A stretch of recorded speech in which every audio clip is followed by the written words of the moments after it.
पाकिस्तान का नाम पाकिस्तान है क्योंकि तुम औलाद हो हिंदुओं की। एक बहुत बड़ी पाकिस्तानियों सुन लो, पाकिस्तान का नाम पाकिस्तान होना इस बात का प्रमाण है कि तुम हिंदुओं की औलाद हो। जो व्यक्ति खाता था सूअर का मांस, जो व्यक्ति पीता था शराब, और 27 रमज़ान के दिन आज़ादी मिली तो दोपहर को वो पार्टी कर रहा था। रमज़ान में रोज़े का वक्त होता है, दोपहर को खाना खा रहा था, पार्टी कर रहा था।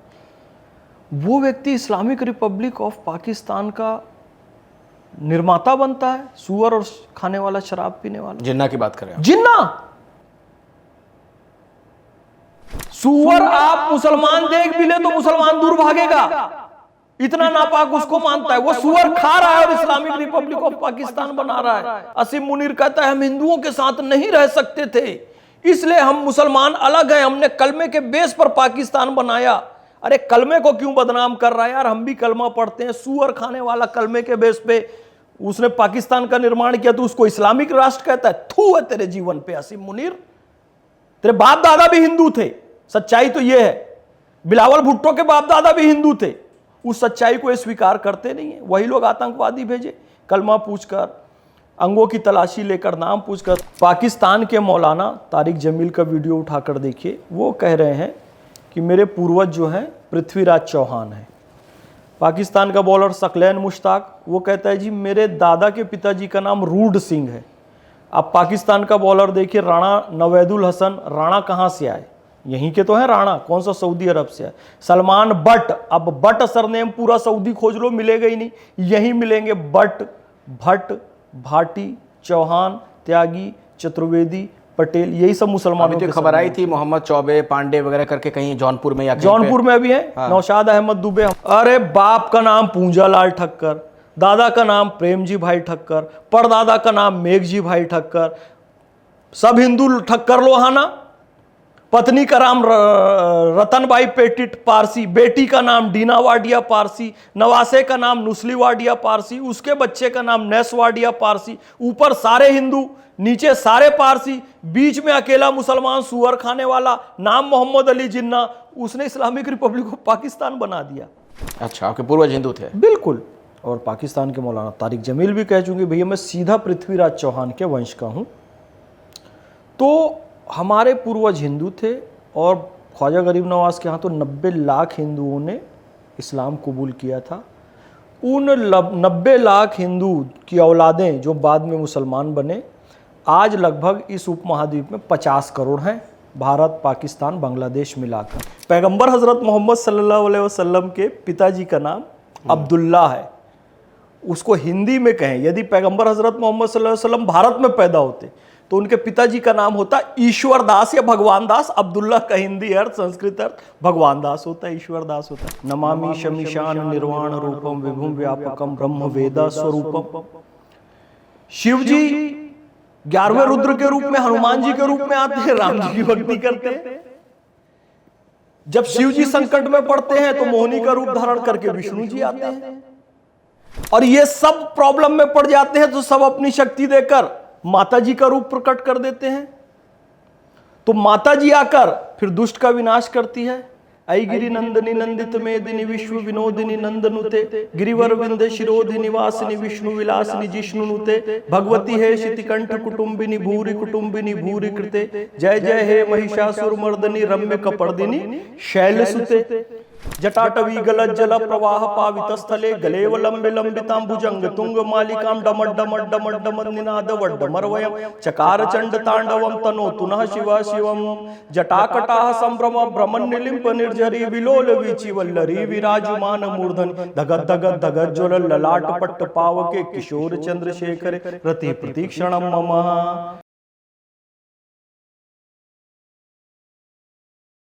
नमस्कार, वन ऑन वन पॉडकास्ट में हमारे तमाम दर्शकों का बहुत बहुत स्वागत है। मैं अखिलेश आनंद हूं। 2 दशक से ज़्यादा वक्त गुजर गया, अलग अलग राष्ट्रीय चैनलों के माध्यम से आपसे मुलाकात होती रही।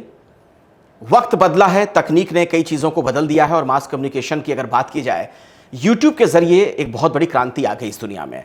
पॉडकास्ट एक ऐसी विधा के रूप में हम सबके सामने है जिसके ज़रिए समय को लेकर जो एक लिमिटेशन वाली बात होती है वो नहीं है।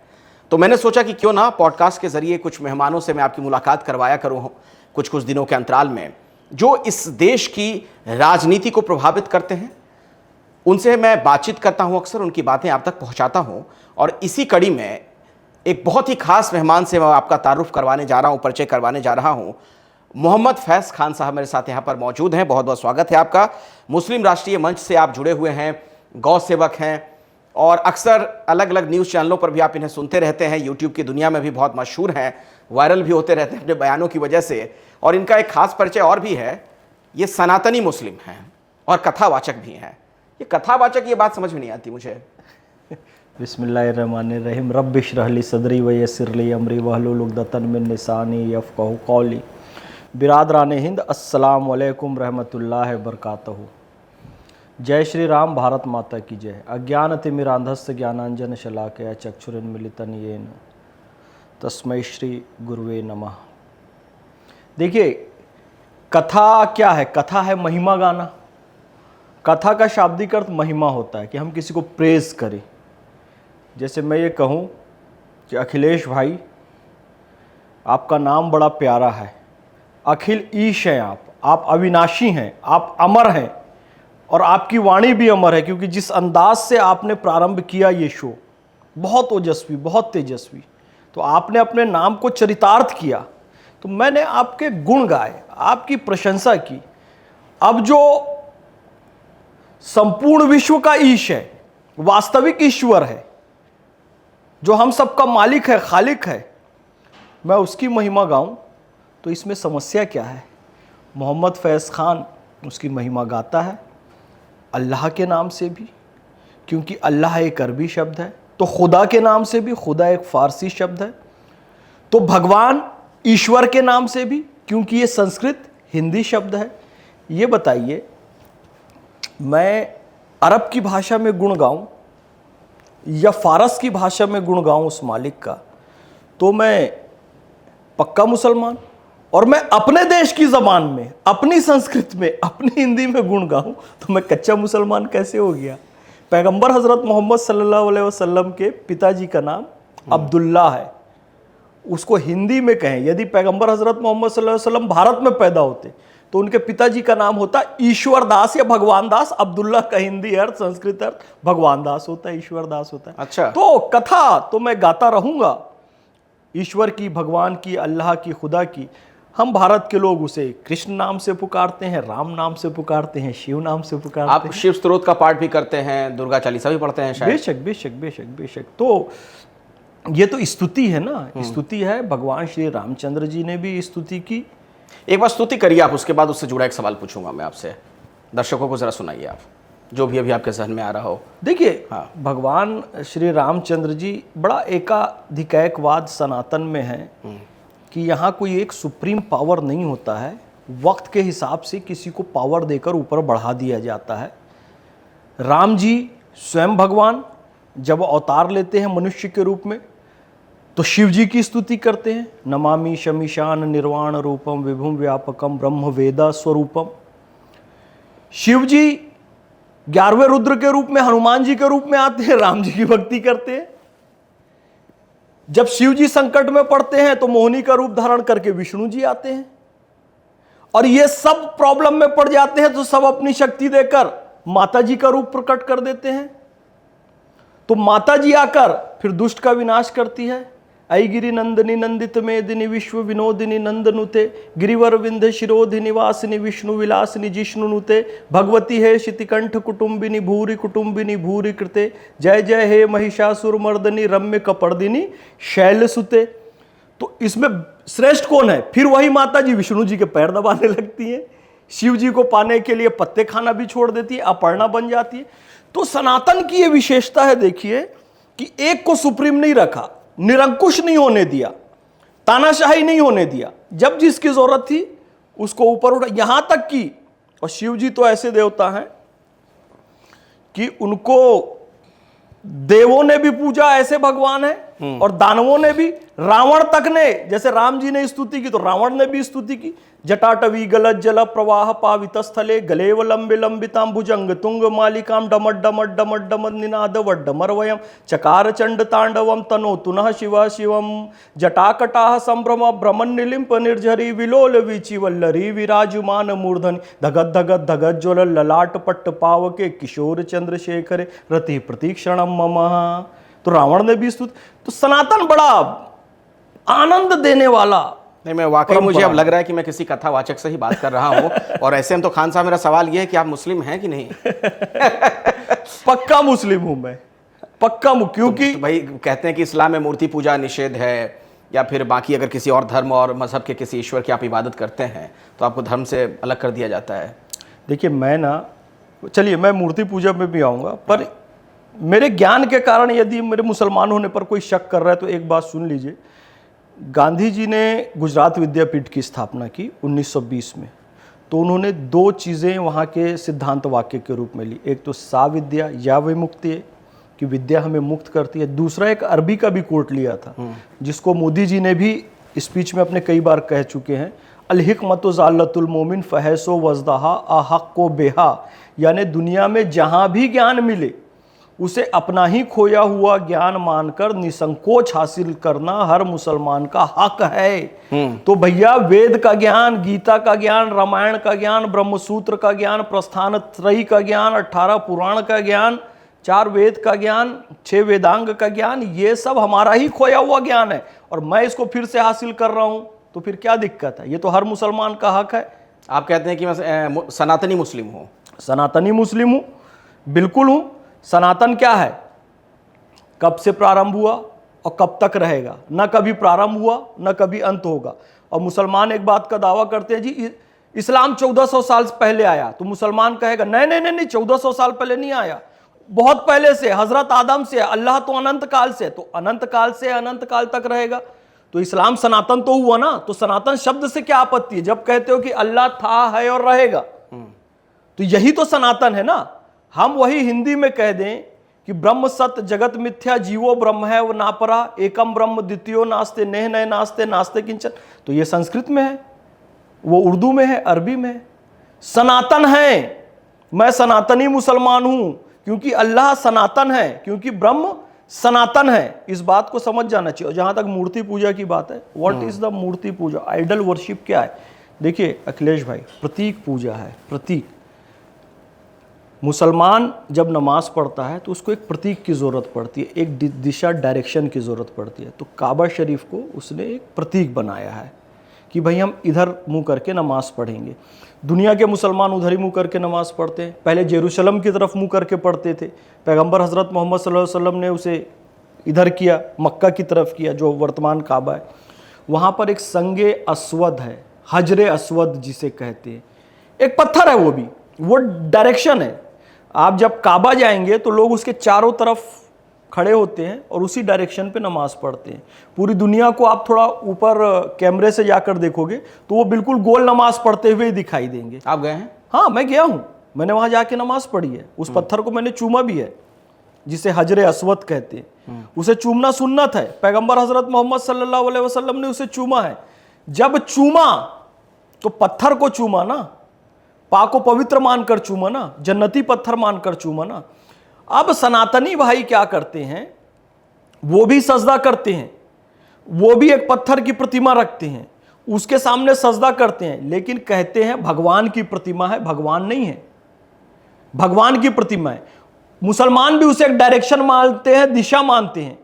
और जैसे ही मुसलमान सजदा करता है काबे के पत्थर की तरफ, और जब हिंदू सजदा करता है भगवान श्री रामचंद्र जी की प्रतिमा के सामने, तो उसे पता है ये भगवान की प्रतिमा है। सजदा करते ही साथ वो प्रतिमा से या काबा के पत्थर से कनेक्ट होने की बजाय उधर भगवान से कनेक्ट हो जाता है, आंख बंद कर लेता है। मुसलमान भी आंख बंद कर लेता है। वाई? वो केवल एक डायरेक्शन के लिए जरूरी है। बाकी हम जुड़ते हैं कहां से पता है? कहां से जुड़ते हैं पता है? बिन पद चले सुने बिनु काना, कर बिन करम करे विधि नाना, आनंद रहित सकल रस भोगी बिनु बानी बक्ता बढ़ जोगी। हम लोगों के पास वाणी है तो इतने बकते हैं, हमारे लिए बकना है ये, और उनके लिए बक्ता यानी वक्ता है। बिना वाणी के वो सबसे बड़ा वक्ता है, हम वाणी होके भी खाली बकते हैं। तो ये है, और उसी को कहा कुल वल्लाहु अहद अल्लाहुस समद लम यलिद वलम यूलद वलम यकुल लहू कुफुवन अहद, कि अल्लाह एक है, पाक और बेनियाज है, न वो किसी की औलाद है न उसकी कोई औलाद है, और उसके जैसा कोई नहीं हो सकता, वहदहू ला शरीक। तो भाई भाषा का अंतर, दिक्कत ये होती है ना अखिलेश भाई, भारत के मुसलमानों को हिंदी ही आती है, अरबी नहीं आती है, अरबी केवल रटते हैं। पाकिस्तान के, बांग्लादेश के सब ऐसे ही हैं, बांग्ला आएगी, हिंदी आएगी, यहाँ की भाषा आएगी। लेकिन आप हमारी भाषा में जब हम अल्लाह की प्रशंसा कर देते हैं तो सीने पे सांप लौटने लगता है। ये दिक्कत है, भाषा की दिक्कत है, बाकी बातें वही हैं। ये बातें जब आप समझाते हैं, मुस्लिमों की जमात में भी जाते होंगे, उनसे बातचीत करते होंगे, आपको लोग इस्लाम विरोधी नहीं कहते हैं? कभी कोई धमकी उनकी मिली नहीं मिली? धमकियां भरपूर मिलती हैं और इस्लाम विरोधी भी कहते हैं, क्योंकि अज्ञानता, मैंने इसलिए चालू किया, अज्ञान तिमिरांधस से, जिनका मसलक है रोशनी का सफर, अज्ञानता के कारण वो लोग विरोध करते हैं, भरपूर धमकी भी देते हैं। और रोजी, पहले तो क्या है, मैं मीडिया में डाल भी देता था सोशल, भैया धमकी आ रही है, अभी रोज का धंधा हो गया है, तो अब मेरे को फर्क ही नहीं पड़ता है। क्या कहते हैं लोग आपसे? काफिर है, हिंदू है, इस्लाम का गद्दार है, इस्लाम का दुश्मन है। अरे यार, क्या इस्लाम का दुश्मन, इस्लाम का गद्दार? तुम आके मेरे सामने बात करो और मैंने एंटी इस्लाम क्या बात कही आप बता के दिखाओ। मेरा पूरा लेक्चर आप उठाकर देख लीजिए, पूरी कथा, पूरी एक्टिविटी उठाकर देख लीजिए, तमाम पॉडकास्ट उठाकर देख लीजिए, एक भी सेंटेंस इस्लाम के विरोध में आप नहीं निकाल सकते।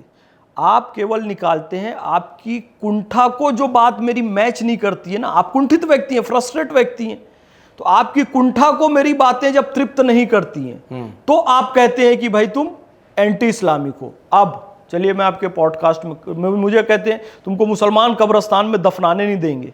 अच्छा, हाँ, तुम मर जाओगे तो तुमको दफनाने नहीं देंगे, ऐसे धमकी देते हैं। क्या धमकी देते हैं आप पूछ रहे हैं ना? चलिए मैं आपके पॉडकास्ट में, अखिलेश भाई आपके सामने, और करोड़ों दर्शक इसको देखेंगे, देखने वाले हैं, मुझे कहते हैं कि भाई तुमको मुस्लिम कब्रिस्तान में दफनाने नहीं देंगे, मैं अपनी बॉडी डोनेट कर दूंगा। मैं भर चुका हूँ फॉर्म, मैं फॉर्म भर चुका हूँ, आज नहीं भरा हूँ, मैं कॉलेज के समय में भर चुका हूँ, और घोषणा कर दो भैया मेरी यदि मृत्यु हुई, प्राकृतिक मृत्यु, क्योंकि मुझे सारे नियम पता है, तो मेरी बॉडी को मेडिकल कॉलेज में डोनेट कर देना। मेरे अंग यदि मेडिकल के स्टूडेंट के काम आ जाए, वो काम आते रहें। मेरी आंखें किसी के काम आ जाए, उसको डोनेट कर देना। मेरा हार्ट किसी के काम आ जाए, मेरी किडनी, उसको डोनेट कर देना। मैं कह रहा हूं, अब सबसे बड़ी बात कह रहा हूं, इतने बड़े चैनल में बात कह रहा हूं, कोई मौलाना, कोई मुफ्ती, कोई मुसलमान मेरे खिलाफ इस आधार पर फतवा देकर दिखाए कि ये बॉडी डोनेट कर रहा है और ये जहन्नम में जाएगा, ये मुसलमान है। दम है तो करो फतवा जारी इस पे। और जैसे मैं खुल के चैनल पे बोल रहा हूं मीडिया के, तुम भी खुल के आना, फतवा देना कि मोहम्मद फैज खान बॉडी डोनेट की घोषणा कर दिया तो ये इस्लाम से खारिज हो गया। दम है किसी में, करो फतवा जारी। मैं तो इतनी खुली बात कहता हूं, क्योंकि मुझे पता है कि ये एंटी इस्लाम नहीं है। किसी की मदद करना, रास्ते से कांटा हटाना, ये इस्लाम सिखाता है। लोगों की मदद करना, ये इस्लाम सिखाता है। प्यासे को पानी पिलाना, इस्लाम सिखाता है। चार घर आपस में पहले पूछो खाना खाया कि नहीं, फिर खाना खाओ, ये इस्लाम सिखाता है। अरे कोई बीमार है, उसकी सेवा करना, उसके लिए अपना सारा शरीर समर्पण कर देना, ये इस्लाम सिखा। लेकिन कठमुल्ला कहते हैं ना, काट की ये कुर्सी रखी हुई है, ये हिलेगी नहीं, ऐसी की ऐसी रहेगी जैसी रहे, सड़ जाएगी, गल जाएगी, पर हिलेगी नहीं।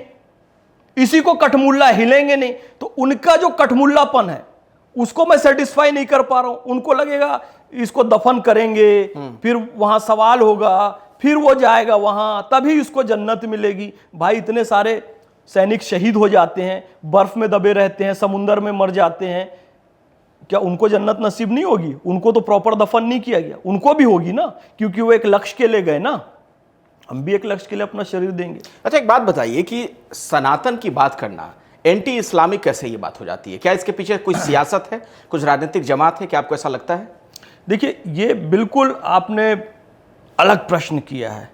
जो मैं स्पिरिचुअल बात कर रहा था, आपने बिल्कुल जो कही, ये वर्तमान जो राजनीति चल रही है ना, सही प्रश्न भी है, ये भी आवश्यक है। मैंने स्पिरिचुअलिटी की बड़ी बड़ी बात कर दी, हो सकता है कुछ लोगों को समझ आए, कुछ लोगों को ना आए, लेकिन ये बात सबके समझ में आई आपने, क्योंकि राजनीति जो चल रही है ना, कि भाई सनातन की बात कर देना इस्लाम के। हमारे यहाँ बड़ा अजीब किस्म का धर्मनिरपेक्षता की परिभाषा दी गई। देखो, धर्मनिरपेक्षता की जो एकेडमिक परिभाषा है ना, वो सेक्युलरिज्म से बना है, भारतीय शब्द नहीं है धर्मनिरपेक्ष। सेक्युलम यानी इहलोक से संबंधित, दिस लोक से संबंधित, इस लोक से संबंधित, जो ईश्वर की सत्ता को ना माने, उसको ना माने। क्योंकि क्या हुआ था, सेमेटिक रिलीजन जब आया ना, तो इस्लाम, ईसाइयत और यहूदी में एक कंसेप्ट है कि ईश्वर ने, अल्लाह ने आदम अलैहिस्सलाम को बनाया, फिर हव्वा को बनाया, जन्नत में रहते थे, बेस्ट उनके लिए जगह थी। लेकिन हव्वा के कहने पर आदम ने एक पाप कर दिया जिसको ओरिजिनल सिन कहते हैं, और हम लोग ओरिजिनल सिनर हैं, मूल पापी हैं।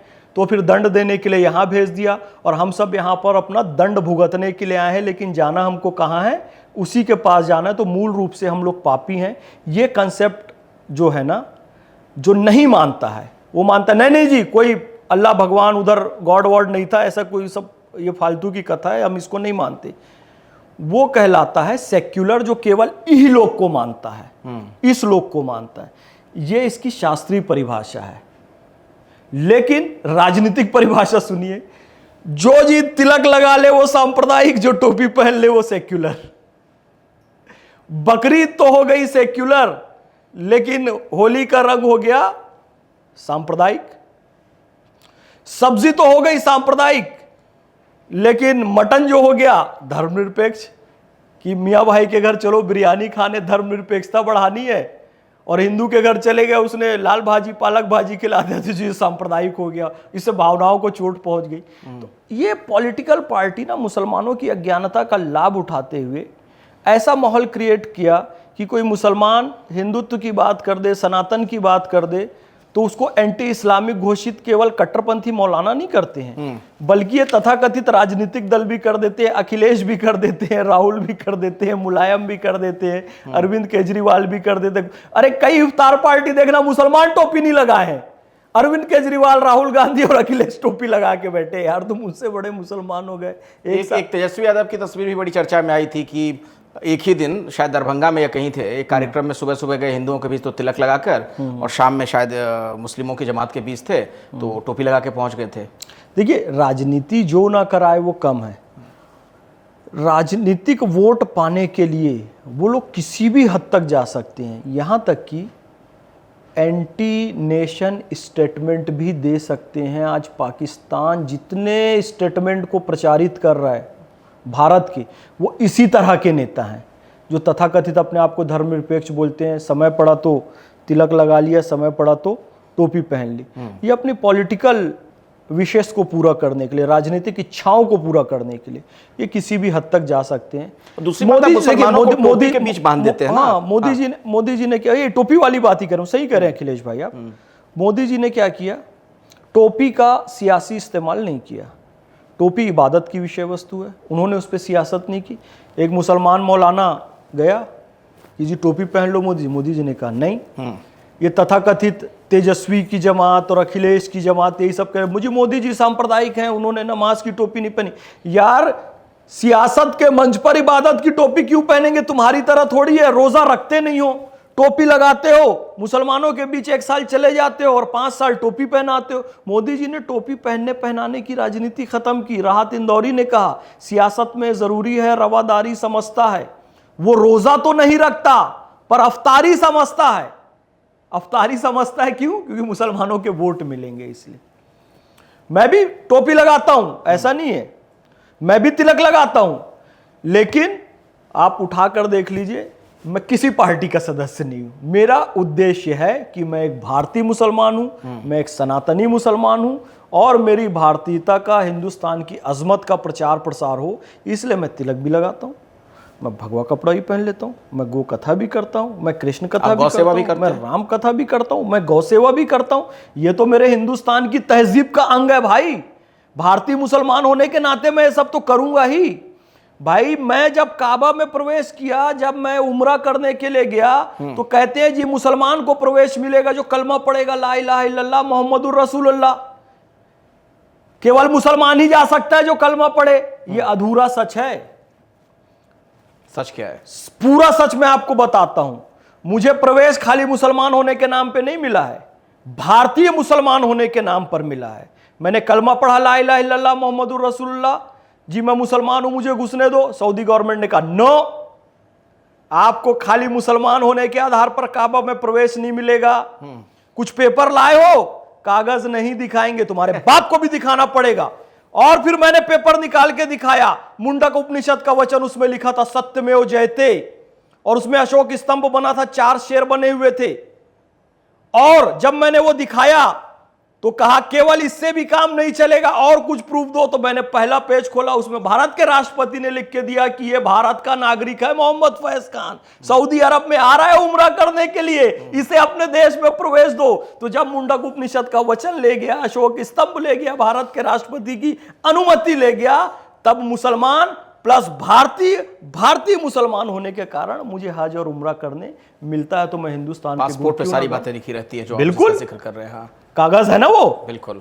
लोग कहते कागज ने, अरे कागज दिखाए जो बिना तो कहते हैं कागज ना दिखाओ तो गुमराह कर रहे हैं, फिर तो बिल्कुल गुमराह कर रहे हैं। वहां पहुंच ही नहीं पाएंगे, पहुंच कागज ही नहीं दिखाएंगे पाएंगे आप वहां पे। तो उनसे पूछो ना, ये जो तथाकथित धर्मनिरपेक्ष दल और ये कट्टरपंथी मौलाना कहते हैं कागज नहीं, जाके सऊदी के द्वार पे बोलो कागज नहीं दिखाएंगे, उल्टा करके लात मार के भगा दिए जाओगे। भारतीय मुसलमान होने के कारण आपको वहां प्रवेश मिलता है। क्या आपको लगता है कि देश में आजादी के बाद जिस तरह की सियासत हुई, खासतौर पर पंडित जवाहरलाल नेहरू की जो सियासत रही उसको लेकर उंगली उठाई जाती है, वो एक बड़ी वजह रही कि इस तरह की सोच आई? भाई देश का जो बंटवारा हुआ उसके पीछे टू नेशन थ्योरी वाली चीज तो थी, कॉन्सेप्ट था ही। देखिए हुआ ये कि अब क्या बोलूं, देश के प्रथम प्रधानमंत्री हैं, लेकिन सच्चाई सब जानते हैं। नाम तो नहीं लेना चाहता था मैं, आपने काफ़ी क्लियर कट उन चीज़ों को कर दिया। लेकिन कुछ जिन्ना को पाकिस्तान मिल गया देश बंटने से, नेहरू जी को क्या मिला? लेकिन कुछ इशारे से बातें समझनी चाहिए। 23 साल के बच्चे की क्या एज होती है, आप सोचो। छोटा ही होता है, बच्चा ही होता है, 23 year of the as. Bhagat Singh, Sukhdev, Rajguru, मैं आज भी याद करता हूँ, मेरी आंख से आंसू आते हैं। भाई देश के लिए लड़ रहे थे ना। गांधी जी, गांधी इरविन समझौते में एक सेंटेंस उनको बोलना था, बच्चे हैं, फांसी तो रोक दो, जेल की सजा नहीं बोला। छोटे छोटे बच्चे थे, 23 साल के, भगत सिंह, सुखदेव, राजगुरु। गांधी जी बचा सकते थे, नहीं बचाए। एक और नेता हुआ, चंद्रशेखर आजाद अल्फ्रेड पार्क में बैठे हुए हैं, only 27 year of the age. बहुत एज नहीं है ये 27 ईयर। उनको अंग्रेजों को बता दिया कि वहां पे बैठे हैं, जाके चंद्रशेखर आजाद जी को गोली मार दी गई। मतलब क्या आप लोगों ने पॉलिटिकल मापदंड स्थापित किए, केवल आपको प्राइम मिनिस्टर बनना है। तो आपने जिन्ना की उस थ्योरी पे मुहर लगा दी। आप ये कहते रहे कि मेरी लाश पे भारत का विभाजन होगा। सरदार वल्लभ भाई पटेल को सारे वोट मिले, नेहरू जी को प्राइम मिनिस्टर बना दिया। लाश पर विभाजन होगा, आपके जिंदा रहते विभाजन हो गया, आपने उसे स्वीकार कर लिया। जिन्ना को मिला Islamic Republic of Pakistan. Google में सर्च करके देखिए, तमाम सोर्सेस मिलेंगे। जो व्यक्ति खाता था सूअर का मांस, जो व्यक्ति पीता था शराब, और 27 रमज़ान के दिन आज़ादी मिली तो दोपहर को वो पार्टी कर रहा था। रमज़ान में रोज़े का वक्त होता है, दोपहर को खाना खा रहा था, पार्टी कर रहा था। वो व्यक्ति इस्लामिक रिपब्लिक ऑफ पाकिस्तान का निर्माता बनता है, सूअर और खाने वाला, शराब पीने वाला। जिन्ना की बात कर रहे हैं? जिन्ना सूअर आप मुसलमान देख भी ले तो मुसलमान दूर भागेगा, इतना नापाक उसको मानता है। वो सूअर खा रहा है और इस्लामिक रिपब्लिक ऑफ पाकिस्तान बना रहा है। असीम मुनीर कहता है हम हिंदुओं के साथ नहीं रह सकते थे, इसलिए हम मुसलमान अलग हैं, हमने कलमे के बेस पर पाकिस्तान बनाया। अरे कलमे को क्यों बदनाम कर रहा है यार, हम भी कलमा पढ़ते हैं। सूअर खाने वाला कलमे के बेस पे उसने पाकिस्तान का निर्माण किया तो उसको इस्लामिक राष्ट्र कहता है। थू है तेरे जीवन पे असीम मुनीर, तेरे बाप दादा भी हिंदू थे, सच्चाई तो यह है। बिलावल भुट्टो के बाप दादा भी हिंदू थे, उस सच्चाई को ये स्वीकार करते नहीं है। वही लोग आतंकवादी भेजे कलमा पूछकर। अंगों की तलाशी लेकर, नाम पूछकर, 3 टाइप ऑफ मैं उस पे आता हूँ, लेकिन आप कह मारे। रहे हैं कि वही लोग हिंदू थे, कैसे? मैं बता रहा हूं आपको, मैं नेहरू की पॉलिटिक्स, नेहरू पे ही आऊंगा और इसी बात पे ही आ रहा हूं मैं जी। कि पाकिस्तान के मौलाना तारिक जमील का वीडियो उठाकर देखिए। वो कह रहे हैं कि मेरे पूर्वज जो हैं पृथ्वीराज चौहान हैं। पाकिस्तान का बॉलर सकलैन मुश्ताक, वो कहता है जी मेरे दादा के पिताजी का नाम रूड सिंह है। अब पाकिस्तान का बॉलर देखिए राणा नवेदुल हसन, राणा कहाँ से आए? यहीं के तो हैं राणा, कौन सा सऊदी अरब से आए। सलमान बट, अब बट सरनेम पूरा सऊदी खोज लो मिलेगा ही नहीं, यहीं मिलेंगे बट, भट्ट, भाटी, चौहान, त्यागी, चतुर्वेदी, पटेल, यही सब मुसलमानों अभी के तो खबर आई थी मोहम्मद चौबे, पांडे वगैरह करके कहीं जौनपुर में या कहीं जौनपुर में अभी है। नौशाद अहमद दुबे हमारे ही संगठन के, सब अपने पुराने सरनेम की ओर, कईयों के तो हैं और कई अब बढ़ रहे हैं अपने पुराने सरनेम की ओर। तो ये नेहरू की उस पॉलिटिक्स पे तमाचा है, तमाचा है कि एक व्यक्ति इस्लामिक रिपब्लिक ऑफ पाकिस्तान बना लेता है, दूसरी तरफ नेहरू जी, गांधी जी अपने तुष्टीकरण की पॉलिटिक्स के तहत उन लोगों को भी इस देश में रहने की अनुमति दे देते हैं जिन्होंने सीधा सीधा जिन्ना को वोट दिया था पाकिस्तान बनाने के लिए। भाई जिन्होंने जिन्ना को वोट दिया, कम से कम उनको तो भाई नमस्ते करके उधर भेज देना था। हमने नहीं दिया था, मौलाना आजाद ने नहीं दिया था, हमारे बाप दादा मौलाना आजाद और ऐसे लाखों मुसलमान जिन्ना की पॉलिटिक्स पर थूकते थे। लेकिन जिन्होंने समर्थन किया था नेहरू जी को क्या चाहिए था? उठाकर उन्हें फेंकते। नेहरू जी ने उन्हें यहीं रहने दिया और उसका परिणाम क्या हुआ? बढ़ते बढ़ते बढ़ते आज मुर्शिदाबाद की घटना हो रही है। आज लोग भारत से ज्यादा पाकिस्तान के झंडे का सम्मान कर रहे हैं। जो रजाकार हैदराबाद को पाकिस्तान में मिलाना चाहते थे, उनका पोता असदुद्दीन ओवैसी खुले आम सारे मन से कह रहे मैं भारत माता की जय नहीं बोलूंगा, मेरी गर्दन पर छुरी रख दो तो, और जय फिलिस्तीन संसद के अंदर कह रहा है। तो नेहरू जी को क्या मिला? ये मिला, कट्टरपंथियों को रोकना, ये भारी पड़ा। कश्मीर मिला जहां से सारे हिंदुओं को पलायन करना पड़ा। ये सब नेहरू जी की देन है। और किसकी देन है? और किसकी देन है? अरे भाई, जब आप 65 में हवलदार अब्दुल हमीद ने रॉकेट लॉन्चर से मार के पेट्रियट टैंक उड़ा दिए, उसके बाद आप देखेंगे कि इनकी पॉलिसीज ऐसी रही कि लाल बहादुर शास्त्री जी ताशकंद समझौते के लिए गए और फिर उनकी रहस्यमय तरीके से हत्या हो गई। फिर आपने सारी चीज़ें वापस कर दी। 71 में वही हुआ, आपने वही किया। आप जब ताशकंद समझौता, शिमला समझौता के तहत आपने उन सारी चीज़ों को वापस दे दिया, तो फिर आपने समझौते किए क्यों थे?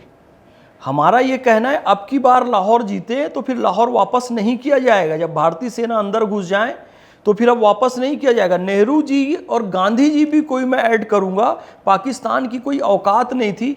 55 करोड़ रुपए अनशन रखकर गांधी जी ने पाकिस्तान को दिलवाया था उस जमाने में, 1947 में। जब भारत पाकिस्तान अलग हुआ तो भाई ये लोग खाएंगे क्या? थोड़े दिन स्टेबल होने लगेगा ये पाकिस्तान के वाले। तो गांधी जी अनशन किए कि 55 करोड़ रुपए दो इनको। तो मैं गांधी जी को भी ऐड इसलिए कर रहा हूं कि नेहरू जी और गांधी जी एक ही थे और उनकी पॉलिटिक्स के कारण। बार बार गांधी जी की मंशा पे सवाल खड़े कर रहे हैं, तो आपको क्या लगता है कि मतलब गांधी जी की गलत सोच थी? वो गांधी जी की साफ सोच थी, गांधी जी की साफ सोच थी। पर गांधी जी जितने अपने आप को कूटनीतिज्ञ समझते थे उतने थे नहीं। क्यों? मैं आपको बताऊं। उनकी और नेहरू जी की नीतियों के कारण भारत का विभाजन हुआ। कैसे? संघ का निर्माण भी, राष्ट्रीय स्वयंसेवक संघ आरएसएस का निर्माण भी गांधी जी की नीतियों से असंतुष्ट होने के कारण हुआ। सावरकर का जन्म होता है गांधी जी की नीतियों से असंतुष्ट होने के कारण। 1919 में तुर्की के खलीफा को अंग्रेजों ने हटा दिया। टर्की में है भाई, और भारत का मुसलमान का उससे कोई लेना देना भी नहीं है। भारत के मुसलमान पहले 4 खलीफा को ऑथेंटिक खलीफा मानते हैं। तुर्की का खलीफा 1919, 1300 साल बीत चुके हैं। गांधी जी कहते हैं कि भाई ये मुसलमानों का अपमान है, हम मुसलमानों को असहयोग आंदोलन में साथ लेने के लिए तुर्की के खलीफा का समर्थन करेंगे। अंग्रेजों ने क्यों हटाया? तुर्की के खलीफा का समर्थन उन्होंने किया। भारत के मुसलमानों को असहयोग आंदोलन से जोड़ने के लिए भारत का मुसलमान असहयोग आंदोलन से जुड़ा नहीं जुड़ा ये पता नहीं, लेकिन मोपला में इसी कारण से हजारों हिंदुओं का कत्लेआम हो गया। ये कट्टरपंथी मौलानाओं ने क्या, मोपला उठाकर पढ़िए आप वीर सावरकर जी की। उसके बाद मुस्तफ़ा कमाल पाशा आता है तुर्की में, वो खुद का खलीफा को उठा के कूड़ेदान में डाल देता है। अतातुर्क कहा गया जिन्हें, अतातुर्क कमाल, वो कूड़ेदान में डाल देता है खलीफा को उठाकर। तब ना गांधी जी कुछ बोले ना भारत का मुसलमान कुछ बोला। तुर्की का आधुनिकीकरण करने का श्रेय उसको जाता है। और इसी नीति के कारण जो डॉक्टर केशवराव बलिराम हेडगेवार जी थे वो कांग्रेस से अलग हो गए और फिर उन्होंने राष्ट्रीय स्वयंसेवक संघ की स्थापना की और बहुत सारे। तो भाई आपको तुर्की के खलीफा से मुसलमानों को जोड़ दिया, मुसलमानों को तुष्टीकरण करने के लिए। यही करते करते करते करते द्विराष्ट्र पैदा हो गया। जिन्ना कह दिया कि जी हमें इनके साथ नहीं रहना है। और जिन्ना तो इतना कुटिल था, इकबाल इतना कुटिल था कि इन लोगों को सब कुछ पता था कि इनके बाप दादा हिंदू हैं, ये यहीं के हैं। फिर जिन्ना कहता है जब बनने के बाद कि मैंने, हंसते हुए कहता है और कुटिलता से कहता है, मैंने और मेरे टाइपराइटर ने मिलकर पाकिस्तान का निर्माण कर दिया। कोई आंदोलन भी नहीं किया, खाली लेटर लिखता था, इतना कुटिल था। टाइपराइटर से पाकिस्तान बन, उसका ऑफिशियल स्टेटमेंट है कि देखो मैंने ऐसा हाथ में शराब का गिलास और सिगार और सामने पोर्क, मैंने अपने टाइपराइटर और हम दोनों ने मिलकर पाकिस्तान बनाया है। अरे बाप का नाम पूंजालाल ठक्कर, दादा का नाम प्रेमजी भाई ठक्कर, परदादा का नाम मेघजी भाई ठक्कर, सब हिंदू ठक्कर लोहाना। पत्नी का नाम रतनबाई पेटिट पारसी, बेटी का नाम डीना वाडिया पारसी, नवासे का नाम नुस्ली वाडिया पारसी, उसके बच्चे का नाम नैस वाडिया पारसी। ऊपर सारे हिंदू, नीचे सारे पारसी, बीच में अकेला मुसलमान सुअर खाने वाला, नाम मोहम्मद अली जिन्ना। उसने इस्लामिक रिपब्लिक को पाकिस्तान बना दिया। गलती थी नेहरू जी की, इसलिए तुष्टीकरण की नीति गांधी जी की, इसलिए। बाकी गांधी जी महात्मा है भैया, हम उनको प्रणाम करते हैं। सुभाष चंद्र बोस जी ने उन्हें बापू लकब से नवाजा, राष्ट्रपिता। लोग कहते हैं गांधी को राष्ट्रपिता क्यों कहते हो, नहीं कहना चाहिए। सुभाष चंद्र बोस ने कहा था। और सुभाष चंद्र बोस ने, फिर कहता हूं क्यों कहा था, जब मैं परेशान हो जाता हूं ना, हाँ भैया तुम सबके बाप हो, तो इस अंदाज से कहा था बापू, याद रखना। खान साहब देखिए, आज़ादी के दौरान की जो राजनीति हुई, जिस तरह से आप कह रहे हैं मुस्लिमों को गुमराह किया गया, नेताओं ने अपने फ़ायदे उसमें तलाशे, वो सारी चीज़ें तो ठीक हैं, लेकिन उसके पहले अगर हम लौट कर जाएं, मुगलों की बात करें, तो क्या वर्तमान में भारत में जो मुस्लिम हैं उन्हीं के वंशज हैं? आज से 800 साल पहले ख्वाजा गरीब नवाज़ हिंदुस्तान आए। ख्वाजा मोइनुद्दीन चिश्ती अजमेरी रहमतुल्लाह अलैह एक सूफ़ी फ़कीर थे। कौन किसकी औलाद है ये मुझे नहीं पता, लेकिन मैं किसकी औलाद हूँ मुझे पता है। पाकिस्तान के मौलाना तारिक जमील किसकी औलाद हैं उन्हें भी पता है। सकलैन मुश्ताक किसकी औलाद है उन्हें भी पता है, जो लोगों का खुल के सामने आ चुका है। तो हमारे बाप दादा थे हिंदू। आज से 800 साल पहले ख्वाजा गरीब नवाज़ के हाथों उन हिंदुओं ने इस्लाम धर्म कबूल किया। हमारे पूर्वज हिंदू थे, स्वीकारने में हमें कोई दिक्कत नहीं है। अच्छा, आपके पूर्वज हिंदू थे? बिल्कुल। और पाकिस्तान के मौलाना तारिक जमील भी कह चुके भैया मैं सीधा पृथ्वीराज चौहान के वंश का हूँ। तो हमारे पूर्वज हिंदू थे और ख्वाजा गरीब नवाज़ के हाथों 90 लाख हिंदुओं ने इस्लाम कबूल किया था। उन 90 लाख हिंदू की औलादें जो बाद में मुसलमान बने, आज लगभग इस उपमहाद्वीप में 50 करोड़ हैं, भारत, पाकिस्तान, बांग्लादेश मिलाकर। इंडियन सब कॉन्टिनेंट की बात कर रहे हैं हाँ, भारतीय उपमहाद्वीप। क्योंकि पहले तो वो एक ही था सब कुछ। अभी भारतीय उपमहाद्वीप कहते हैं, उस समय वो भारत ही था पूरा, कंधार तक। तो ये सब हिंदुओं की औलादें हैं और बार बार ये अपने आप को अर्तुगरुल गाजी और सऊदी के शेख से जोड़ने की वो करते हैं, लेकिन ये है नहीं। वो कैसे? इसीलिए सऊदी की दुल्हन सफ़ेद रंग का जोड़ा पहनती है दुल्हन शादी के दिन। भारत के, पाकिस्तान के, बांग्लादेश की किसी दुल्हन को, मुसलमान हो, हिंदू हो, कोई हो, उसको आप सफ़ेद, शुद्ध सफ़ेद कपड़ा पहना सकते हैं? नहीं पहनाएंगे, लड़ाई हो जाएगी, दंगा हो जाएगा। पाकिस्तान की हो, भारत की हो, बांग्लादेश की हो, दुल्हन हल्दी भी लगाएगी, मेहंदी भी लगाएगी, आलता भी लगाएगी, मंगलसूत्र भी पहनेगी, गेट छिकाई भी होगी, गोद भराई भी होगी, जूता छुपाई भी होगी, सारी क्रियाएं होंगी, को किसी भी धर्म की हो। सऊदी में हो सकता है क्या ये? भाई आपने सोचा ऐसा क्यों हो रहा है पाकिस्तान की मुस्लिम दुल्हन के साथ भी, भारत की मुस्लिम दुल्हन के साथ भी? क्योंकि आपके बाप दादा, आपकी माताएं बहनें प्राचीन काल से ये सब हल्दी, मेहंदी, रोली, चंदन, टीका ये सब लगाते रहे। ये प्रत्यक्ष प्रमाण है। आपके सरनेम चौधरी, चौहान, भट्ट, भाटी, त्यागी ये सब प्रमाण है। आपकी भाषा प्रमाण है।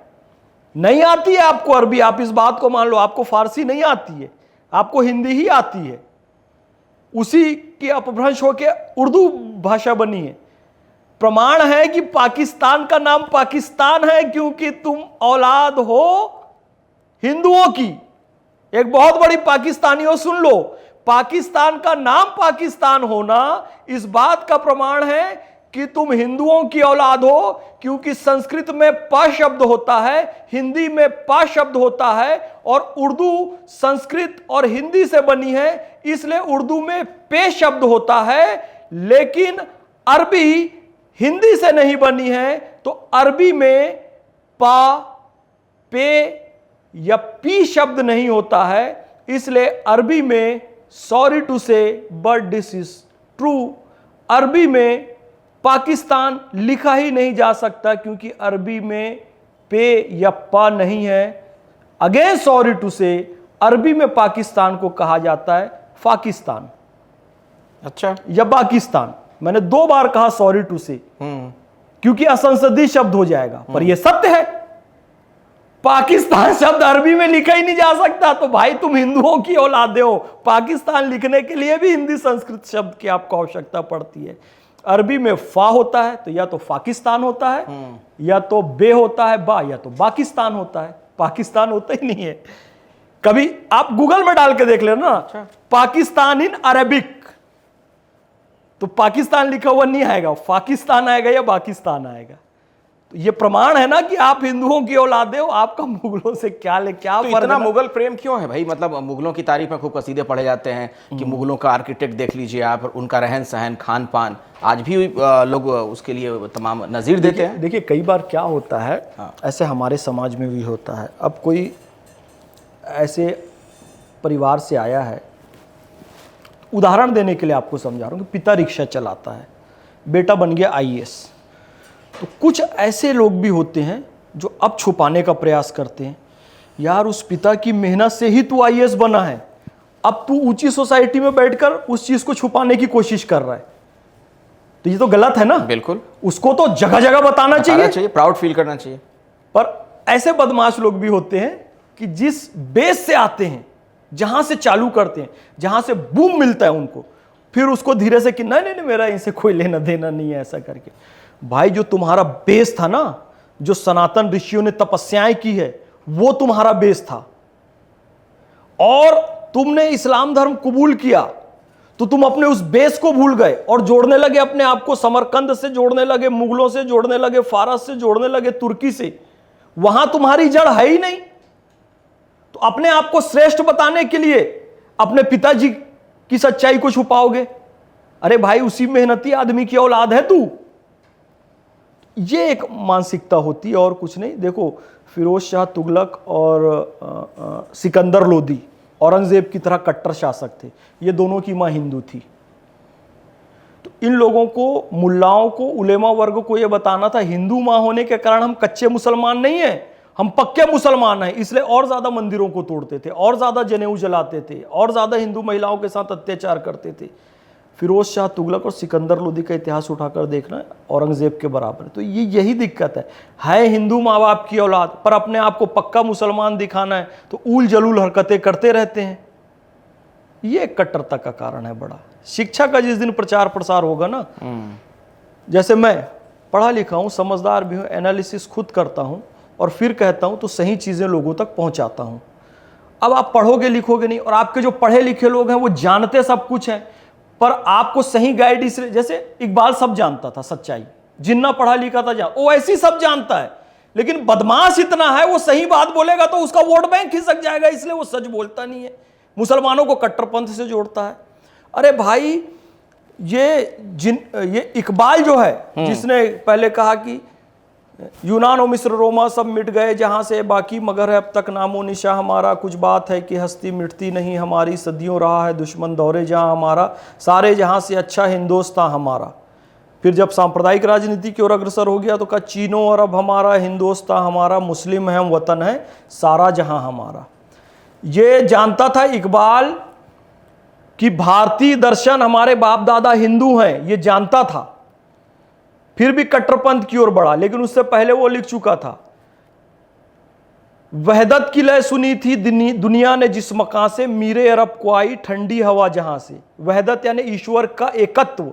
उसने ये नहीं कहा कि ईश्वर का एकत्व, कि ईश्वर एक है अल्लाह एक है, ये सदा सऊदी अरब से आई थी ऐसा नहीं लिखा। उसने लिखा कि मेरे वतन हिंदुस्तान से आई थी। क्यों लिखा? क्योंकि एकम ब्रह्म द्वितीयो नास्ते, नेह नए नास्ते नास्ते किंचन। उपनिषद में लिखा हुआ है, ब्रह्म सूत्र में लिखा हुआ है कि ब्रह्म एक है। इसलिए उसने कहा कि एक्यूरेट वहदत जो है वो भारत की देन है, मेरे वतन की देन है, सेमेटिक की देन नहीं है। और है भी, क्योंकि एक्यूरेट वहदत जो होती है ना वो सेमेटिक के पास नहीं है। सेमेटिक के पास जब कहते हैं अल्लाह एक है तो इबादत के लायक एक है, लेकिन उसकी इबादत करने वाला बंदा दूसरी आइडेंटिटी है, बंदे को बहकाने वाला शैतान तीसरी आइडेंटिटी है। जब कहते हैं अल्लाह एक है तो टोटल आप कितनी आइडेंटिटी को एक्सेप्ट करते हो? 3। लेकिन जब आप ब्रह्म एक है कहते हो ना, एकम ब्रह्म द्वितीयो नास्ते नेह नए नास्ते नास्ते किंचन, ब्रह्म एक है दूसरा कोई नहीं, नहीं नहीं किंचित मात्र भी नहीं। यानी कि ना वहां पे भगवान है, ना वहां पे भक्त है, ना शैतान है, सिर्फ एक ब्रह्म है। और वो ब्रह्म कौन है? सर्वम खलविदम ब्रह्म अखिलेश। सर्वम खलविदम ब्रह्म, सब ब्रह्म है। अयमात्मा ब्रह्म, this self is Brahma. प्रज्ञानम Brahma, this consciousness is ब्रह्म। और फिर आईने में देखकर कह रहे तत्वमसी, वह तुम हो। और फाइनल वाक्य जो सेमेटिक का आदमी, मुसलमान, ईसाई, यहूदी कभी कह नहीं सकता, महापापी होगा। और सनातन में वही महापुण्य और प्रज्ञा का उच्चतम स्तर है। तत्वमसी आईना देखकर कहेगा वह तुम हो। फाइनली कहेगा अहम ब्रह्मास्मि, मैं ब्रह्म हूं। कोई मुसलमान ईसाई कह सकता है मैं अल्लाह हूं? No, never. वो महापाप होगा। लेकिन प्रज्ञा का उच्चतम स्तर जब सनातनी में आता है तो वो कहता है अहम ब्रह्मास्मि। ये दोनों में मूल अंतर है। तो एक्यूरेट वहदत किसमें हुई? जहां केवल एक अद्वैत, मतलब दूसरा कोई हो ही नहीं सकता, वो ब्रह्म सूत्र में हुई ना। तो इसीलिए अल्लामा इकबाल ने कहा कि वहदत की लय सुनी थी दुनिया ने जिस मकां से, मीरे अरब को आई ठंडी हवा जहां से। क्योंकि उसका पीएचडी का टॉपिक था इकबाल का, development of metaphysics in Persia. Persia में तत्व मीमांसा का विकास, ईरान में तत्व मीमांसा का विकास। तत्व मीमांसा में ईश्वर आत्मा जगत का वर्णन होता है, उसे पढ़ा जाता है। जब उसने पर्शिया और अरब के ईश्वर आत्मा का कंसेप्ट पढ़ा जगत का, और भारत के वेदांत को पढ़ा, तो पाया कि एक्यूरेट वहदत जो है भारत के में है, न कि फारस या अरब में। इतना ज्ञानी होने के बाद भी पाकिस्तान का वो सिद्धांत देता है कुटिल था, यानी कि इसकी तरह। एक चीज और जोड़ूंगा, अब उतनी ही कुटिलता असदुद्दीन ओवैसी में है, उतनी ही कुटिलता। वो सेकंड जिन्ना बनना चाहता है और कुछ नहीं है। कहता है जी भारत के संविधान में नहीं लिखा है भारत माता की जय कहना, तो मैं नहीं कहूंगा। हमारे इस्लाम मना करता है इसे, झूठ। इस्लाम के अनुसार भी भारत माता की जय कहना है और संविधान के अनुसार भी भारत माता की जय कहना है। आई कैन प्रूव, भारत का संविधान भाग 4 अनुच्छेद 51 का बिंदु ख में स्पष्ट लिखा है, स्वतंत्रता के लिए राष्ट्रीय संघर्ष को प्रेरित करने वाले आदर्शों को हृदय में संजो कर रखना और उसका पालन करना। तो स्वतंत्रता के लिए राष्ट्रीय संघर्ष को जिसने प्रेरित किया उसका पालन करना। तो वंदे मातरम गीत ने स्वतंत्रता को संघर्ष को प्रेरित किया, भारत माता की जय ने प्रेरित किया, इनकलाब जिंदाबाद ने प्रेरित किया, गीता रहस्य बाल गंगाधर तिलक की उन्होंने प्रेरित किया, सार्वजनिक गणेशोत्सव ने प्रेरित किया, सार्वजनिक छत्रपति शिवोत्सव ने प्रेरित किया, शिवाजी उत्सव ने प्रेरित किया। तो भाई इन सबका सम्मान करना और कहना और पालन करना और हृदय में रखना, यह संविधान कहता है कि भारत माता की जय ने स्वतंत्रता संघर्ष को प्रेरित किया। तो बोलो, संविधान में लिखा है ये बात, और ये बात ओवैसी को पता है, फिर भी मुसलमानों को भड़काने कहता है। और इस्लाम भी कहता है भारत माता की जय बोलो। कुरान शरीफ में एक शब्द आया उम्मुल कुरा, पैगंबर हजरत मोहम्मद मक्का शहर में पैदा हुए, मक्का शहर को कुरान शरीफ कह रहा है मां, उम्मुल कुरा यानी कि सभी शहरों की मां। पैगंबर हजरत मोहम्मद जहां पैदा हुए उस शहर को कुरान शरीफ कह रहा है मां। तो ये बताओ, मैं अपने नबी को मानने वाला हूं, तो मेरे नबी जहां पैदा हुए जिस शहर में, जिस मुल्क में, उसको मां कहा, तो मैं जिस देश में पैदा हुआ मैं उसको क्या कहूंगा जी? मैं भी तो मां कहूंगा ना। तो मैं भी जब भारत को मां कह रहा हूं तो ये एंटी इस्लाम कैसे हुआ? कुरान शरीफ की जो पहली सूरत है सूरह फातिहा, उसे उम्मुल कुरान कहा गया, यानी कुरान शरीफ की मां कहा गया। साहित्य को भी मां कह रहे हैं, हम भी सरस्वती मां कहते हैं। मां के कदमों में जन्नत है, स्त्री को भी मां कहा गया, हम भी कहते हैं या देवी सर्वभूतेषु मातृरूपेण संस्थिता नमस्तस्यै नमस्तस्यै नमस्तस्यै नमो नमः। यानी कि स्त्री को मां इस्लाम में भी सनातन में भी, भूखंड को मां इस्लाम में भी सनातन में भी, साहित्य को मां इस्लाम में भी सनातन में भी। अरबी में कह दो तो ठीक, मैं अपनी संस्कृत हिंदू में कह दूं तो गलत। तो ये लोग जो फसाद फैला रहे हैं ना, कुटिल लोग हैं, सत्य जानते हैं पर बताते नहीं। मोहम्मद फैज खान आपके चैनल में सत्य बता रहा है। एक बात मुझे बताइए, मैं अगले विषय की तरफ जाऊं उससे पहले, क्या आपकी बातों का एक निचोड़ मैं ये निकाल सकता हूं कि सनातन श्रेष्ठतम है? बेशक बेशक श्रेष्ठतम है। श्रेष्ठतम यानी कि आपने सुपरलेटिव डिग्री कहा, तो वो है, सत्य है। और जो सच्चा मुसलमान है वो भी इस बात को मानेगा, क्योंकि सच्चा मुसलमान अरबी में कहता ही है, मानता ही है कि नहीं नहीं जी, मैंने कहा जैसे कि इस्लाम 1400 साल पुराना नहीं है, वो तो अल्लाह से है, अल्लाह तो सनातन है। तो सनातन तो सर्वश्रेष्ठ है, जो कि वेदों में बहुत पहले से लिखा हुआ है। लेकिन जो सेमेटिक रिलीजन है ना, फिर कह रहा हूं, इस्लाम, यहूदी और ईसाइयत, इनमें कट्टरपंथ ज्यादा है। क्यों कट्टरपंथ ज्यादा? मैं जो सवाल आपसे पूछना चाह रहा था, खुद आप उस चीज को ले आए। हाँ। क्यों कट्टरवाद ज्यादा है इस्लाम में?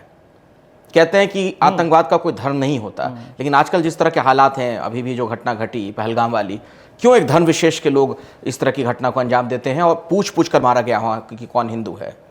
देखिए, कट्टरपंथ ज़्यादा होने का कारण आप समझ जाइए, सेमेटिक में ही कट्टरपंथ है। सेमेटिक यानी सामी धर्म, संयुक्त रूप से ये हज़रत इब्राहिम की परंपरा के तीनों धर्म हैं, ईसाई, यहूदियत और इस्लाम।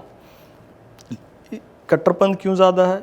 यहूदियों में एक बड़ा धर्म सुधार आंदोलन चला, यहूदी भी बड़े कट्टर थे और बड़ा मारते थे लोगों को, लेकिन एक धर्म सुधार आंदोलन, यार बिजनेस में ध्यान दो, दुनिया के सबसे बड़ी व्यापारी कौम आज ये बन गई है। ईसाइयों में धर्म सुधार आंदोलन चला, पोप जो है लिख के देते थे 10,000 दो, ये लेटर में लिख के दे रहा हूँ, ये स्वर्ग के दरवाजे में, हेवन में दिखाना, तुमको स्वर्ग मिल जाएगा। और कुछ गधे लोग दे भी देते थे, पादरी को 10,000 दे के उससे लेटर लेते थे कि वहाँ जाके ये लेटर दिखाएंगे तो हमको स्वर्ग मिलेगा। मार्टिन लूथर किंग कहा, भाई रीड योर ओन बाइबिल, अपनी बाइबिल। यहाँ कहाँ गधेपन में फंसे हुए हो? ऐसे कोई पोप पादरी लेटर देगा वहाँ 10,000 में सिफारिशी चिट्ठी लिखवा? हाँ, लिखवा दो, लोग देते भी थे। अच्छा, हाँ, ये मध्यकाल में यही चला है। फिर एक बड़ा धर्म सुधार आंदोलन ईसाइयों में चला, विच हंटिंग के नाम पर औरतों को वहां जिंदा जला दिया जाता था, हजार औरतों को। वहां से पादरी को पसंद आ गई, ये बहुत सुंदर सी लड़की है, बोले सुनो मेरी बात मान लो, मेरे कमरे में आ जाओ। अब वो बहुत चरित्रवान लड़की है, मैं नहीं आऊंगी। ठीक है गांव वालों, मैं विच हंटर हूं, मैंने एक चुड़ैल पकड़ी है। वो जो गांव में बीमारी फैली थी ना, वो ये चुड़ैल के कारण फैली थी। अब वो उसके बेडरूम में नहीं आई तो बेचारी को उसने जिंदा जलवा दिया। ये विच हंटिंग के नाम पे हजारों लाखों महिलाओं को जलाया गया। फिर धर्म सुधार आंदोलन हुआ, ये सब अंधविश्वास है, कोई चिट्ठी ले जाने से वहाँ नहीं मिलेगा और ये विच हंटिंग गलत है।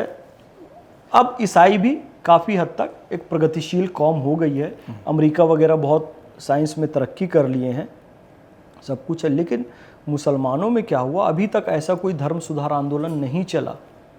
भाई हिंदुओं में अस्पृश्यता थी, उसको स्वीकारा, महात्मा ज्योतिबा फुले ने, स्वामी दयानंद सरस्वती ने, स्वामी विवेकानंद ने, महात्मा गांधी ने, बाबा साहब अम्बेडकर ने। आज अस्पृश्यता लगभग समाप्त है, कोई किसी से पूछता नहीं है पानी पीने से पहले। एक आध वो छोड़ दो आप, तो एक अलग बात है, एक आध उदाहरण। हिंदुओं ने स्वीकारा कि हां था तो सुधारा। बाल विवाह प्रथा, बहु विवाह बहुत प्रथा, सारी राजा थी, राम बहुत मोहन राय सारी जैसे समाज सुधारक आए। राजा राम मोहन राय आए, ये सब मैंने जिनके नाम लिए सब आए, इन्होंने सुधारा ना, क्योंकि पहले स्वीकारा कि हम में कमियां हैं। हाँ बिल्कुल। तो धर्म सुधार आंदोलन चला, तो ईसाई थोड़ा ठीक हुए, हिंदू ठीक हो गए, यहूदी ठीक हो गए। मुसलमानों में अभी तक कोई धर्म सुधार आंदोलन चला ही नहीं है। आज भी वो स्वर्ग का टिकट, वो वाला कंसेप्ट आज भी चल रहा है मुसलमानों में, जबकि इसका इस्लाम से कोई लेना देने नहीं। कैसे स्वर्ग का टिकट? तुम इतने लोग को बम बांध के मार दोगे, खुद भी मर जाओगे, तो तुमको जन्नत में हूर मिलेगी। अरे इस्लाम ने क्लियर कट कह दिया है कि मां के कदमों में जन्नत है, जन्नत मां के कदमों में। तो सारी हूरें कहां? मां के कदमों में। अपनी मां की सेवा कर लो, और मां कौन सी? आपको जन्म देने वाली मां, उसकी भी सेवा करो, और आपके बच्चे को जिस मां ने जन्म दिया है उसकी भी सेवा करो। यानी पत्नी का भी वही दर्जा है, क्योंकि आपके बच्चे को जन्म दिया वो भी मां, और आपको जन्म देने वाली मां। तो इस्लाम ने कह दिया मां के कदमों में क्या है? जन्नत। और स्पेसिफाई किया आगे कि जन्नत की हूर ऐसी होगी, इतनी सुंदर होगी, ये होगी, वो होगी, फलाना। हाँ, 72 हूर है। मतलब तमाम, आप मौलाना लोगों के वीडियो देख, मैं वीडियो देख रहा था 103 फीट लंबी, और क्या क्या बातें उसमें थी। वो सब ऐसे ही, वो तमाम वीडियो हैं। लेकिन फिर फाइनली क्या बोला? जन्नत की हूरों की सरदार, बिल्कुल क्लियर कर दिया, आपकी पत्नी होगी। हूर कितनी सुंदर हो, खूबसूरत हो, सरदार पत्नी होगी, सरदार बॉस पत्नी होगी। तो अब बताइए, उनमें सबसे बेस्ट कौन हुआ? पत्नी हो गई। पत्नी सबसे श्रेष्ठ कौन हुआ? पत्नी हो गई। यहां तक कि पैगंबर हजरत मोहम्मद सल्लल्लाहु अलैहि वसल्लम ने भी जब हूरों के बारे में बताना चालू किया, और फिर जब घर आए और उनकी पत्नी हजरत उम्मे सलमा ने पूछा कि जन्नत की हूर की इतनी व्याख्या की, ये बताओ कि मैं सुंदर कि जन्नत की हूर सुंदर? क्या एक ईमान वाली स्त्री जन्नत की हूर से कहीं ज़्यादा सुंदर है। जन्नत की हूरों को अपनी पत्नी के चरणों की धूल बना दिया उन्होंने, पैगंबर हजरत मोहम्मद सल्लल्लाहु अलैहि वसल्लम ने। तो इस्लाम ने तो खोल खोल कर बता दिया है कि भाई, तुम्हारी अपनी पत्नी, तुम्हारी जन्म देने वाली माँ, वही सर्वश्रेष्ठ है। और जन्नत की हूर मिल भी गई तुमको, तो एक महल में 72 हूर है, और उसमें ताला लगा हुआ है, जाइए जन्नत में आ चुके हैं, उस महल में 72 हूर है। सर इसमें तो ताला लगा है, इसकी की आपकी पत्नी के पास है। अब आपको एक भी हूर मिल सकती है, आप सोच सकते हैं? पत्नी आपको चाबी देगी? पत्नी तो उन सबको दासी बना के रखेगी, चलो एक पानी भरो, एक बर्तन दो। और पत्नी से चाबी मांगने कौन जाएगा कि हूर के पास जाना, चाबी दे दो मुझे? किस पति में हिम्मत है? वही कह रहा हूं, किस पति में इतनी हिम्मत होती है?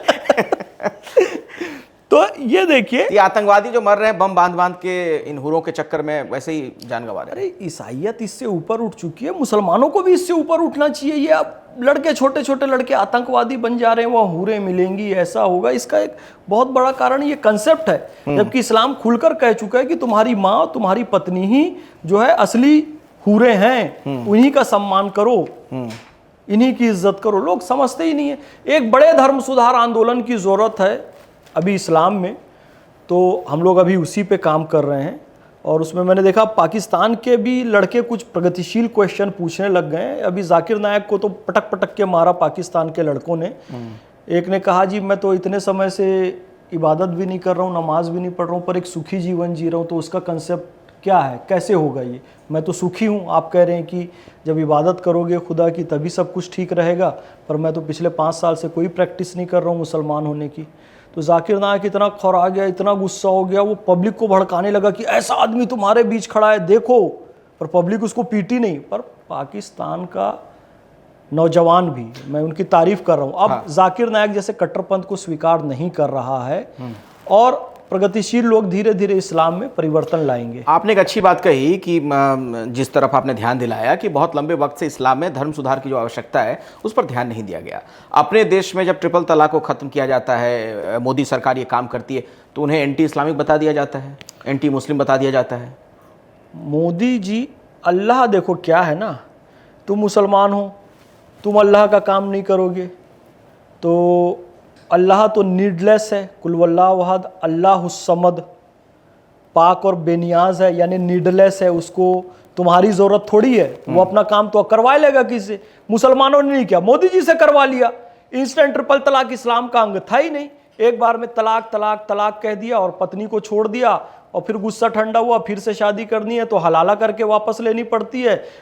अल्लाह ने मोदी जी को आदेश दिया कि भैया ये मुसलमान तो सुधर ही नहीं रहे हैं, इनके दिल में रोशनी जागी नहीं रही, तुम जाके ठीक करो। इंस्टेंट ट्रिपल तलाक को मोदी जी ने खत्म कर दिया। ये कट्टरपंथी जो हलाला सेंटर चला रहे थे ना, तो इनके धंधे पर चोट लगी, इसलिए मोदी जी को कह रहे हैं जी ये मुसलमानों के खिलाफ काम किया है। हलाला सेंटर चला रहे थे?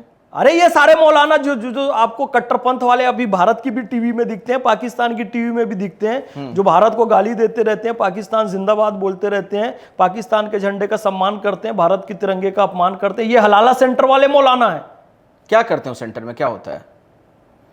इस्लाम का हलाला बहुत इस्लाम का अंग ट्रिपल तलाक, इंस्टेंट ट्रिपल तलाक इस्लाम में नहीं था कि एक बार में 3 बार तलाक बोलो और तलाक हो गई। नहीं, अभी तलाक बोलो, फिर सोचो 1 महीने तक, फिर तलाक बोलो, फिर सोचो 1 महीने तक, फिर तलाक बोलो। जो इतना सोच समझ के तलाक देगा वो कभी दोबारा निकाह उसी से नहीं करेगा। अदालत में भी तो यही सिस्टम होता है, जब तलाक के लिए जाते हैं समय दिया जाता है। ये सही तरीका है, इस्लाम का भी, कानून का भी सही तरीका। लेकिन क्या कर दिया था, सब्जी में नमक कम है, गुस्से में पति आया, कह दिया तलाक तलाक तलाक। मौलाना ने कहा हो गई तलाक। क्यों तलाक हो गई? क्योंकि दोबारा निकाह करने के लिए उसको हलाला करवाने की जरूरत पड़ेगी। अब हलाला क्या है? अब 1 घंटे बाद पति का गुस्सा ठंडा हुआ, मौलाना साहब मैं तो गुस्से में 3 बार तलाक बोल दिया। अरे तूने तो गुनाह कर दिया, अब तो तलाक हो गई, पर मैं चाहता हूं अपनी पत्नी के साथ फिर से रहूं। अबे तलाक हो गई तेरी, अब गुनाह हो जाएगा उसके साथ रहेगा तो, अब हलाला करना पड़ेगा। हलाला क्या? तो आप किसी से अपनी पत्नी का निकाह करवाओ, वो उसके साथ कुछ वक्त गुजारेगी, फिर आप उससे दोबारा शादी कर सकते हो। तो अब भाई कोई कुंवारा बांका छबीला नौजवान तो आपकी तलाक वाली पत्नी से शादी करेगा नहीं, क्योंकि उसको तो लड़कियां मिलेगी निकाह के लिए, वो अलग निकाह करेगा। तो फिर पत्नी का हलाला कौन करेगा? इसकी वही मौलाना करेगा जो गाइडलाइन दे रहा है। बोले कोई अच्छा, वो एहसान भी दिखाता है, कोई बात नहीं जी, तुम्हारे लिए हम कर देंगे, हम तुम्हारी पत्नी का हलाला कर देंगे। उससे पैसे भी लेता है, उसकी पत्नी को भी अपने साथ रखता है, उसके साथ शारीरिक संबंध भी बनाता है, और कभी कभी मन आता है तो ही तलाक देता है, नहीं आता है तो परमानेंट रख लेता है, वो पति कुछ नहीं कर सकता। ये तो अमानवीय है, तो अत्याचार अमानवीय है, इनह्यूमन है, दुष्कृत्य है, अनाचार है, अत्याचार है, गंदगी है इस्लाम के नाम पर जो फैलाई जा रही है। इस्लाम इसकी इजाजत बिल्कुल भी नहीं देता है। तो इस गंदगी को खत्म किया श्री नरेंद्र मोदी जी ने, बिल्कुल ठीक किया। असल में हलाला क्या है पता है? बाऊ है, बच्चे को डराते ना, बाऊ आ जाएगा। आज तक बाऊ किसी ने देखा नहीं है। वैसे ही हलाला प्रैक्टिकली कभी नहीं हो सकता यदि सही तरीके से तलाक का कंसेप्ट लागू हो तो ये मोदी जी ने किया, सुधार कार्य किया। सब कुछ मुसलमानों के हक में धारा 370-35 से समाप्त हुई, वो हमारे हक में था। कश्मीर का व्यापार फला फूला, टूरिज्म फला फूला, आप देख रहे हैं, केसर, सेब, शॉल, पश्मीना शॉल सब फल फूल रही है। उसी को तो तोड़ने के लिए ये पाकिस्तान ने फिर आतंकवाद भेजा। यही बात नागवार गुजरी उनको। हाँ, वही तो नागवार गुजरी। 370-35 से समाप्त होना हक में था हमारे। CAA वो भी हमारे हक में था। इंस्टेंट ट्रिपल तलाक का समाप्त होना वो भी हमारे हक में था। यहाँ तक कि राम मंदिर का निर्माण होना वो भी हमारे हक में था। UCC आ जाएगा वो भी हमारे हक में। वक्फ बोर्ड का अभी एक्ट लगभग बन चुका है, सुप्रीम कोर्ट भी लगभग हरी झंडी दे चुका, हमारे हक में। ये सब मुसलमानों को कर नहीं, लेकिन वक्फ का आपने जिक्र कर दिया, तो एक छोटा सा इस पर भी मेरा सवाल है। असदुद्दीन ओवैसी तो कह रहे हैं कि दरअसल ये एक तरीके से ऐलान जंग है मुस्लिमों को लेकर सरकार का। असदुद्दीन ओवैसी दूसरे जिन्ना ना बनो। 16 अगस्त 1946 डायरेक्ट एक्शन डे को यही ऐलान जंग कहकर हिंदुओं का कत्लेआम किया था जिन्ना ने। ओवैसी फिर वही करना चाह रहा है। मुसलमानों के हक में वक्फ एक्ट बना है, जो सारी वक्फ की ज़मीनों का दुरुपयोग हो रहा था मुसलमानों के हक में होंगी। ओवैसी जैसे लोग भी कई सारी वक्फ की ज़मीनों को कब्ज़ा करके रखे। निष्पक्ष जांच हो तो सब सामने आ जाएगा। इसका उदाहरण सबसे बड़ा पता चलता है। ओवैसी ने क्या कहा कि मुसलमानों अपने घरों की लाइट को बंद कर दो। इस्लाम रोशनी का मसलक है और वो मुसलमानों को अंधेरे में जाने की बात कह रहा है। मोदी जी बिजली योजना कहकर कह रहे हैं मुसलमानों, भारत के वासियों, रोशनी में रहो। ओवैसी कह रहा है अंधेरे में रहो। और उसकी फोटो देखना, उसने अपने मोहल्ले की सारी लाइट बंद करवा दी है और खुद उजाले में खड़ा हुआ है। उसकी फ़ोटो निकाल के गौर से देखना। यानी मुसलमानों को अंधेरे में रखना चाहते हो, अज्ञानता में रखना चाहते हो, अशिक्षा में रखना चाहते हो, ताकि मुसलमान सड़ता रहे, मरता रहे, गलता रहे, अशिक्षित रहे, अंधेरे में रहे और खुद उजाले में रहो। तो अब ये नहीं चलेगा। ओवैसी अपनी माता, बहन, बेटी, भाइयों को सड़कों पर लाए आंदोलन करने। आम मुस्लिम महिलाएं, हमारी खातूनें सड़कों पर ना आओ। मेरे नौजवानों, मुस्लिम आपसे गुजारिश है, सड़कों में ना आओ। सीए के समय भी भड़काया गया, लेकिन उस समय भी कई मुसलमानों के ऊपर केस हुआ। कई मुस्लिम बच्चे आज भी जेल में हैं। ना ओवैसी छुड़ाने जाता है, ना मुस्लिम पर्सनल लॉ बोर्ड छुड़ाने जाता है। तो ओवैसी जिन्ना 2 बन रहा है, जो कि भड़का रहा है। ये मुसलमानों के हक में है वक्फ एक्ट। ठीक है। अच्छा, हम अब इस पॉडकास्ट के आखिरी हिस्से में हैं। इस्लाम को लेकर कुछ जो चीज़ें हैं उससे संबंधित मैं सवाल पूछूंगा, छोटा छोटा जवाब आपसे चाहूँगा। बुर्का क्या ज़रूरी होता है? ना, केवल कुरान शरीफ में पहली बात ये आई है, शॉर्ट में समझ लीजिए, एकदम स्पेसिफाई किया गया, सबसे पहला पुरुष अपनी नज़रों का पर्दा करे, यानी पुरुष अपनी नज़रें नीची रखे। फिर सेकंड कहा गया कि महिलाएं ऐसे वस्त्र पहने जिससे उनका कर्व ना दिखे, यानी टाइट कपड़े ना पहने, ढीले। इतना ही कहा गया है और कुछ नहीं कहा गया है। खीमल क्या है? हाँ? खीमल, सर ढकना, सर ढकने, हाँ, सर ढकने की बात है उसमें कहीं, हाँ, कि सर ढक के रखना महिलाओं को। सर ढक के रखना है, मतलब कर्व ना दिखे। कहने का मतलब ये है कि आप टाइट कपड़ा ना पहने, ढीला ढाला पहने। ढीला ढाला सर भी ढक लें, आप थोड़ा सा ढीले कपड़े भी पहन ले, टाइट कपड़े ना पहने। कुल मिला के इतना ही है। आरिफ मोहम्मद खान साहब ने भी इसका जिक्र किया था, कहीं पर मैं सुन रहा था उनको, वो भी कह रहे थे कि ऐसा कोई जिक्र तो है नहीं कहीं पर, बुर्के वगैरह की बात, हिजाब की बात है नहीं। अफगानिस्तान में तो महिलाओं की हालत देखो, कंप्लीट बोरा पहना देते हैं उन लोगों को। ये सब इस्लाम का अंग नहीं है। और सबसे पहली बात, किसी महिला को जरूरत नहीं है, क्योंकि पहली शर्त क्या रखी है? पुरुष को नजरें नीचे रखने। कुरान शरीफ कह रहा है। कितनी अच्छी बात है। जब पुरुष ही नजर नीचे कर लेगा, आपकी नजर में जब गंदगी होगी नहीं। हाँ, ये जो अभी प्रगतिशील नारीवादी लोग कहते हैं ना, कपड़े नहीं छोटे हैं, तुम्हारी सोच छोटी है, ये कुरान शरीफ में कह चुका है कि कपड़े नहीं गंदे हैं, तुम्हारी नजर गंदी है, तो नजर नीचे रखो। ठीक है। पुरुष, उसी पुरुष को कहने का अधिकार है महिलाएं सही कपड़े पहने जो अपनी नजर नीचे रखता हो। और एक बात बताऊं, जो नजर नीचे रखेगा वो देखेगा ही नहीं तो कहेगा क्या? Point to be noted. तो पहले नजर नीचे रखो। गजवाए हिंद क्या है? देखिए, गजवाए हिंद एक कंसेप्ट था कि हिंद पर विजय प्राप्त करनी है। अब हिंद जो कहते हैं, सामान्यतः एक परिभाषा चली आती है कि सिंधु नदी से एक हिंद शब्द आया, और अरबी भी भारत को, इंडिया को हिंद कहते हैं। मैं जब उम्रा करने गया सऊदी अरब, तो लिखा था मोहम्मद फैज़ खान, और नागरिकता में लिखा था अल हिंद। अच्छा। इंडियन नहीं लिखा था, भारतीय नहीं लिखा था, अल हिंद लिखा था। तो हिंद पर विजय प्राप्त करना, तो वो सिंधु नदी के किनारे का क्षेत्र जो मुख्य हिंद कहलाता था, मोहम्मद बिन कासिम 712, 1000 से 1025 महमूद गजनवी, 1191-92 मोहम्मद गौरी, और ये बाबर 1526, 1398 तैमूर लंग। ये सब लोग उस एरिए में बहुत, उन लोगों ने तबाही मचाई और वहाँ के हिंदुओं को धर्मांतरित कर दिया, धर्म परिवर्तन कर दिया, वहाँ की मंदिरों को तोड़ के मस्जिदें बना दिया। तो जो उनका एक कंसेप्ट था मतलब ये गजवाए हिंद, तो वो लगभग उनका पूरा हो चुका है वहाँ पर, और पाकिस्तान एक अलग नेशन बन चुका है। ये अलग बात है कि सुअर खाने वाले ने पाकिस्तान को बनाया, फिर से कह रहा हूँ, लेकिन वो जो उनका कंसेप्ट था वो वहाँ पर पूरा हो चुका है। अब ये लोग सपना देखते हैं कि अल हिंद यानी ये वाला हिस्सा, गंगा यमुना सरस्वती वाला हिस्सा भारत में, कृष्णा कावेरी गोदावरी वाला हिस्सा, नर्मदा वाला हिस्सा, सिंधु सतलज झेलम चिनाव व्यास में जो इधर वाला पूरा हिस्सा है, इसको ये गजवा हिंद के तहत अपनाना चाहिए। जबकि गजवा हिंद हो चुका है भाई, वो पूरा पाकिस्तान इस्लामिक राष्ट्र बन चुका है। अब कोई गजवा हिंद नहीं होगा। और इसी गलतफहमी में कहते हैं जी हम यहाँ पर वो एटम बम छोड़ देंगे, हमारे पास मिसाइल है। पाकिस्तान का वैज्ञानिक था अब्दुल कादिर खान, उसने एक बनाया भी परमाणु बम। और जैसे ही बनाया उसने किम जोंग उंग को बेच दिया उत्तर कोरिया वाले को। ये पाकिस्तान के पास परमाणु बम नहीं है, ध्यान रखना, ये सब झूठे मक्कार है, बदमाश है, चोर है, इनके पास पैसा नहीं परमाणु बम नहीं है। ये अरे छोटे हैं ये लोग, भिख मंगे अभी हैं। तो असलहे गोला बारूद भी बेच दिया था उन्होंने, जो खबर आई थी कि यूक्रेन को दे दिया उन्होंने, तो अब उनके पास नहीं है।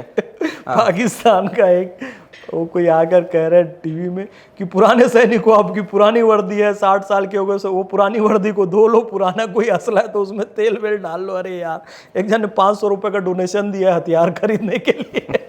ये इतने भिख मंगे, एक भी शब्द में अनऑफिशियल नहीं कह रहा हूँ, हाँ। भिख मंगे है तो ऑफिशियल है। ये नेट में सर्च कीजिए, सऊदी गवर्नमेंट ने 10,000 भिखारी पकड़े, यहाँ से हज और उम्रा के नाम पे जाते थे। वो 10,000 भिखारी, 10 के 10,000 पाकिस्तानी, सबको डिपोर्ट किया।